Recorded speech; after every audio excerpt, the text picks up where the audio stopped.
High! দুপুরবেলা বাড়িতে বসেছিলাম, ভালো লাগছিল না। ওকে বলতে ও বলল, "তাহলে চ রেডি হ, বেরাবো।" তো দুজন মিলে রেডি হয়ে বেরিয়েও গেছি। আর আমরা যাচ্ছি খুব সুন্দর আর আমাদের দুজনের খুব পছন্দের একটা জায়গায়।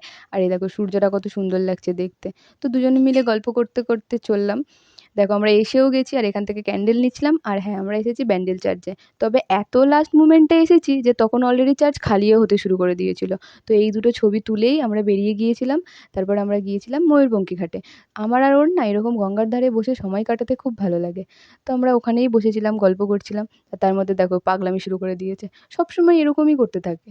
দিয়ে তারপর চলে গিয়েছিলাম পেট পুজো করতে। পেট পুজো করে ঠরে আবার বাড়ির দিকে রওনা দিলাম।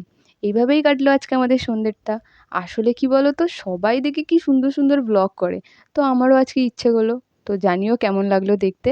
যাই হোক, তো এটা হচ্ছে চুঁচুড়ার ইমামবাড়া। আর রাতের ব্যান্ডেল চার্চটাও দেখো কত সুন্দর লাগে দেখতে। ওকে, বাই।